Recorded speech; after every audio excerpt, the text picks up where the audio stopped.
Metalheads rejoice. Double Kick Heroes rocks hard.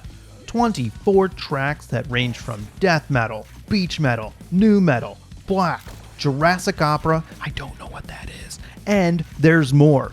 It's an insane variety of music.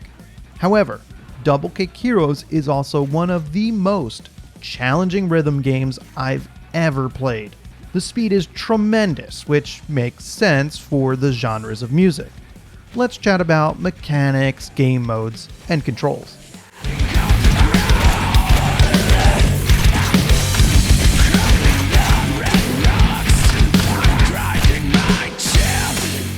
The most important thing you need to know about Double Kick Heroes is the crazy mashup of mechanics.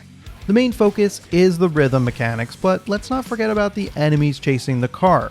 So let's begin there, with the rhythm mechanics, because without those, you will fail.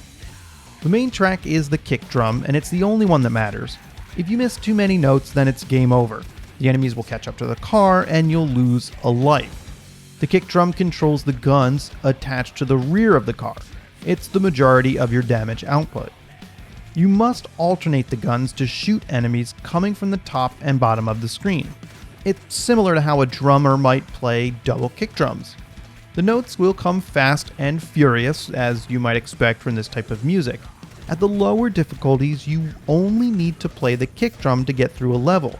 It will be enough to hold off the enemies.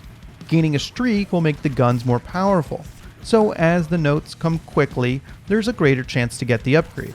However, if you miss too many notes, the guns lock up and you can't shoot at all. It's a tricky situation to come back from. If you lock up too many times, you will fail the level. The other two tracks, snare and cymbals, output more damage against the horde of enemies, but they're only activated on higher difficulty levels. At the level I played at, I only had snare notes to hit.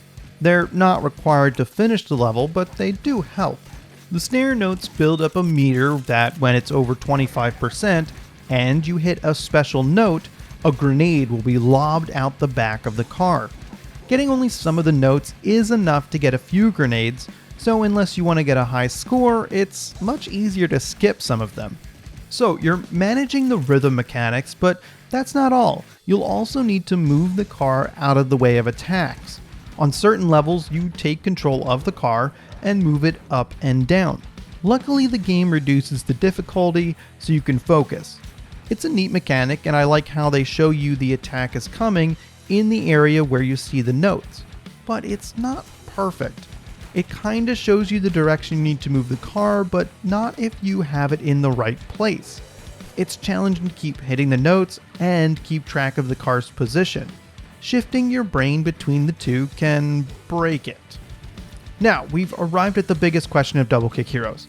Is it a rhythm game or a game with rhythm mechanics? I mean, is there a difference? I don't know. Is the goal to get away from the enemies or get a high score? I'm not sure. I played through only focusing on killing the enemies. However, if you do go for a high score, then you'll kill all the enemies anyway. But do you want to control the car and try for a high score if you're only concentrating on hitting the right notes? Even skipping snare notes to save your grenade for when there are more enemies on the screen could be a good idea. Goes against trying to get the high score, but it's a valid strategy. I would hate to make this out to be a bigger deal than it is. Double Kick Heroes works well. It's a little odd the ideas are slightly contrasting. Anyway, there are plenty of game modes to play through in Double Kick Heroes. The story mode is the obvious place to start. However, I found the story to be far too confusing. Even worse when you have to drive a car around a map and it takes forever. It's purely personal preference, but I couldn't follow the story at all, and it made me wonder why it was there. The characters are silly, and there's a lot of references, but it doesn't always land. If you want to still play through the game and skip the story, you can use arcade mode. It's exactly the same level progression, except everything is in a menu. Beyond that, you can play the game in Endless or play the daily challenge. Hellgate mode has 19 guest tracks, with some from other games. There are also user-created tracks. However, you will need to BYOM, or bring your own MP3s. It leaves the grunt work to the player, and it's sad there couldn't be something like Spotify integration.